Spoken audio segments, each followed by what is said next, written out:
दोस्तों, इन दिनों Dumka civil code vacancy 2026 के लिए एप्लीकेशन फॉर्म भरे जा रहे हैं। अगर आप जानना चाहते हैं किस तरह से एप्लीकेशन फॉर्म को भरना है तो आज की वीडियो आपके लिए बहुत ही ज़्यादा स्पेशल होने वाली है, क्योंकि इस वीडियो में मैं आपको स्टेप बाय स्टेप सारी जानकारियां देने वाला हूं किस तरह से एप्लीकेशन फॉर्म को आपको भरना है और क्या क्या जानकारियों को भरना है।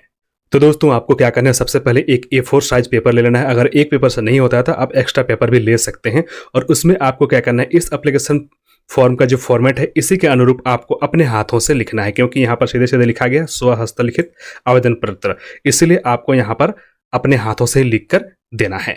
तो उसके बाद आपको क्या करना है, सबसे पहले यहाँ पर पद नाम में आपको क्या डालना है, अनुसेवक डालना है। उसके बाद यहाँ पर आप देख सकते हैं आवेदक का नाम, क में यहाँ पर हिंदी में, तो यहाँ पर हिंदी में आपको अपना नाम इस तरह से लिख देना है। उसके बाद यहाँ पर ख में आपको अंग्रेजी के बड़े अक्षरों में अपना नाम यहाँ पर इस तरह से लिख देना है। और यहाँ पर आपको एक पासपोर्ट साइज फोटो चिपकाना है जिस पर राजपत्रित अधिकारी से आपको अटेस्टेड कराना होगा। जी हाँ दोस्तों, अभी तक खुट्टी और रांची में जो वैकेंसी निकाला गया था उसमें किसी भी प्रकार का अधिकारी से यहाँ पर अटेस्टेड करके नहीं मांगा गया था, लेकिन दुमका वाले में मांगा गया है राजपत्रित अधिकारी से, यानी गेजेटेड ऑफिसर से आपको यहाँ पर फोटो के ऊपर अटेस्टेड कराना होगा, तभी आप इसको भर पाएंगे। अब आगे आप देख सकते हैं यहाँ पर पिता या पति का नाम, तो यहाँ पर पिता का नाम को आपको इस तरह से लिख देना है, या फिर अगर आप फीमेल हैं तो आपको पति का नाम को यहाँ पर लिख देना है। उसके बाद तीसरे नंबर में देख सकते हैं जन्म तिथि, आपको जन्म तिथि यहाँ पर इस तरह से डाल देना है। अब आपको पूछा जा रहा है चौथे नंबर में दिनांक 10/8/2026 को आपकी आयु कितनी हुई है। तो आपको क्या करना है, 10/8/2026 से आपकी डेट ऑफ बर्थ को घटा लेना है। उसके बाद जो भी आपकी यहाँ पर आयु आती है, जैसे वर्ष जो आएगा और यहाँ पर महीना जो आएगा और दिन जो आएगा, आपको यहाँ पर डाल देना है उसको। उसके बाद यहाँ पर पांचवें नंबर में आप देख सकते हैं आपको स्थायी पता पूछा जा रहा है, तो आपको यहाँ पर स्थायी पता इस तरह से ग्राम, पोस्ट, थाना, जिला, राज्य, उसके बाद पिन कोड वगैरह सारा चीज़ आपको डाल देना है। हालांकि मैंने यहाँ पर जो भी एड्रेस डाला हो ये रियल एड्रेस नहीं है, डेमो के तौर पर मैं आपको बता रहा हूँ, इसलिए ये डेमो एड्रेस है। तो इस तरह से आपका जो रियल एड्रेस होगा वो आपको यहाँ पर लिख देना है। उसके बाद देख सकते हैं आप छठे नंबर में पत्राचार का पता, तो यहाँ पर भी आपको पत्राचार का पता डाल देना है। अगर आपका स्थायी पता और पत्राचार का पता सेम टू सेम है तो आपको दोनों जगह में सेम टू सेम भरना है। अगर आपका दोनों अलग अलग है तो अलग अलग दोनों को आपको यहाँ पर भर देना है। उसके बाद यहाँ पर देख सकते हैं आपको मोबाइल नंबर पूछा जा रहा है, तो यहाँ पर आपको मोबाइल नंबर एंटर कर देना है, डाल देना है, यहाँ पर मोबाइल नंबर को लिख देना है। और उसके बाद ईमेल आईडी भी आपको यहाँ पर लिख देना है। मोबाइल नंबर और ईमेल आईडी आपको वही देना है जो चालू हालात में हो, क्योंकि उस पर कुछ भी अगर मैसेज वगैरह आता है तो आपको मिल सके। उसके बाद 9वें नंबर में आप देख सकते हैं राष्ट्रीयता आपको पूछी जा रही है, तो यहाँ पर भारतीय या इंडियन लिख सकते हैं। 10वें नंबर में आप देख सकते हैं शैक्षणिक एवं व्यावसायिक योग्यताएं प्रमाण पत्र संलग्न करें, तो यहाँ पर आप जो भी डिग्री लिखेंगे उन सब की यहाँ पर आपको सर्टिफिकेट्स देने होंगे। इसमें आपको मार्कशीट और पासिंग सर्टिफिकेट तो देने ही होंगे, तो इसलिए आप जो भी यहाँ पर देना चाहते हैं वो सारी चीज़ों को आप यहाँ पर भर देंगे। हालांकि इसके लिए जो न्यूनतम शैक्षणिक योग्यता है वो सिर्फ और सिर्फ मैट्रिक है, तो अगर आपके पास सिर्फ और सिर्फ मैट्रिक के सर्टिफिकेट्स हैं तो आप उसको भी लिख सकते हैं। लेकिन यहाँ पर आपको क्या क्या चीज़ें भरना है मैं चलिए आपको बता देता हूँ। सबसे पहले यहाँ पर आप देख सकते हैं परीक्षा का नाम इधर दिया हुआ है, कौन से बोर्ड से आपने किया हुआ है वो बोर्ड का नाम आपको यहाँ पर डालना है। जैसे यहाँ पर आप देख सकते हैं ये जैक बोर्ड डाला हुआ है, अगर आपका CBSE है या फिर कोई और बोर्ड है तो आप उसका यहाँ पर नाम लिख सकते हैं। कौन से वर्ष में आपने पास किया वो आपको यहाँ पर डाल देना, और कितना परसेंटेज आपका नंबर था वो आपको यहाँ पर डाल देना है, और कौन सा डिवीजन आपका था या फिर ग्रेड में क्या था वो चीज़ आपको यहाँ पर लिख देना है। दूसरे नंबर में आप देख सकते हैं यहाँ पर इंटर भी आपने कौन से बोर्ड से पास किया वो आपको यहाँ पर लिख देना है, कौन से वर्ष में आपने पास किया वो आपको लिख देना है, कितना परसेंटेज है वो आपको लिखना है, और यहाँ पर आपका जो भी डिवीजन होगा या फिर ग्रेड होगा उसको भी इस तरह से डाल देना है। अगर आप स्नातक भी डालते हैं यानी ग्रेजुएशन, तो आपको लिखना है कौन से यूनिवर्सिटी से आपने ग्रेजुएशन किया है वो आपको यहाँ पर लिख देना है, कौन से वर्ष में आपने पास किया वो लिखना है, कितना परसेंटेज आपका यहाँ पर नंबर था वो आपको दे देना है, और यहाँ पर आपको डिग्री या ग्रेड आपको दे देना है।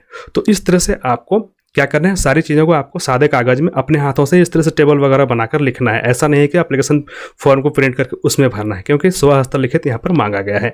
अब आपको क्या करना है, ये सारी चीज़ें तो मैंने आपको बता दिया यहाँ पर क्या क्या भरना है, और इन सब एग्जाम का आपको मार्कशीट और पासिंग सर्टिफिकेट देना ही पड़ेगा, तो उनका जेरोक्स आपको लगाना है, उसमें सेल्फ अटेस्टेड करना होगा। अब 11वें नंबर में देख सकते हैं विशेष योग्यता, अगर कोई विशेष योग्यता है तो आपको यहाँ पर लिखना है, नहीं है तो इसको ऐसे ही छोड़ देना है। 12वें नंबर में आप देख सकते हैं यहाँ पर आपको आपकी कैटेगरी पूछी जा रही है। जी हाँ, आपकी जो भी कैटेगरी होगी वो आपको यहाँ पर इस तरह से जो ऑप्शन दिया हुआ है इसमें से आपको टिक कर देना है। अगर आप सामान्य है तो यहाँ पर टिक करेंगे, अगर EBC यानी BC1 है तो आप यहाँ पर करेंगे, BC2 है तो यहाँ करेंगे, अनुसूचित जाति से हैं तो यहाँ पर, और अनुसूचित जनजाति से है तो यहाँ पर आपको इस तरह से टिक कर देना है। टिक करेंगे, लेकिन आपको उसके साथ साथ उसका प्रमाण पत्र भी संलग्न करना होगा। यानी अगर आप BC2 देते हैं तो BC2 का जो आपका जाति प्रमाण पत्र होगा वो भी एप्लीकेशन फॉर्म के साथ आपको संलग्न करना होगा। उसके बाद यहाँ पर आपको पूछा जा रहा है लिंग, यानी आप मेल हैं, फीमेल हैं, जो भी हैं, महिला है, पुरुष हैं, वो आपको यहाँ पर इस तरह से लिख देना है। उसके बाद पूछा जा रहा है क्या निःशक्त हैं, अगर हाँ तो आपको यहाँ पर टिक करना है, नहीं है तो आपको इधर टिक कर देना है। क्या वर्तमान में किसी सरकारी संस्थान या निगम में कार्यरत हैं, अगर आप वर्तमान में किसी भी निगम या किसी भी संस्थान में कार्यरत हैं तो आपको यहाँ पर हाँ करना है, नहीं तो फिर आपको ना के ऊपर इस तरह से टिक कर देना है। उसके बाद नीचे यहाँ पर आपको डेट दे देना है, यहाँ पर स्थान का नाम देना है और यहाँ पर आपको सिग्नेचर कर देना है। दोस्तों उसके साथ ही साथ यहाँ पर आपको आपका जो एडमिट कार्ड होने वाला है वो भी आपको देखने को मिलता है। तो एडमिट कार्ड को अगर आप चाहें तो अपने हाथों से भी लिख सकते हैं और इस तरह से प्रिंट करके भी भेज सकते हैं, लेकिन मैं आपको सलाह दूंगा अपने हाथों से ही लिखकर इसको भी आप भेजेंगे। यहाँ पर आपको क्या करना है, देख सकते हैं क्रमांक संख्या, ये कार्यालय द्वारा भरा जाएगा, इसलिए यहाँ पर आपको कुछ भी नहीं भरना है। अभ्यर्थी द्वारा भरा जाएगा तो यहाँ पर जो 3 जानकारियां हैं ये अभ्यर्थी द्वारा भरा जाएगा, इसलिए आपको खुद से भरना है। पहला नंबर पर आवेदक का नाम आपको यहाँ पर इस तरह से लिख देना है, पिता या पति का नाम वो आपको दे देना है, पत्राचार का पता वो भी आपको यहाँ पर इस तरह से दे देना है और इधर आपको एक पासपोर्ट साइज फोटो चिपका देना है। इस फोटो में आपको किसी भी तरह का कोई भी अटेस्टेड नहीं कराना है, जो आपका एप्लीकेशन फॉर्म का फोटो होता है उसी में आपको गैजेटेड ऑफिसर से अटेस्टेड कराना है। बाकी जो भी यहाँ पर जानकारियां हैं नीचे, ये सारी जानकारियों को आपको नहीं भरना है। साक्षात्कार का स्थान या साक्षात्कार की तिथि ये कार्यालय द्वारा भरा जाएगा, तो इसलिए इन चीज़ों को आपको नहीं भरना है। तो दोस्तों मैंने आपको बता दिया किस तरह से एप्लीकेशन फॉर्म को भरना है। उसके बाद आपको क्या करना है, एक 25 × 11 सेंटीमीटर का लिफाफा लेना है जिसमें आपका 56 रुपये का डाक टिकट चिपकाया हुआ होना चाहिए और उसमें आपका अपना पता पूरी तरह से इस तरह से लिखा हुआ होना चाहिए, जिसमें पिन कोड समेत आपका पता लिखा हुआ होना चाहिए। तो इस तरह से यहाँ पर आपको नाम, पिता का नाम, ग्राम, पोस्ट जो भी है और पिन कोड समेत आपको लिख देना है।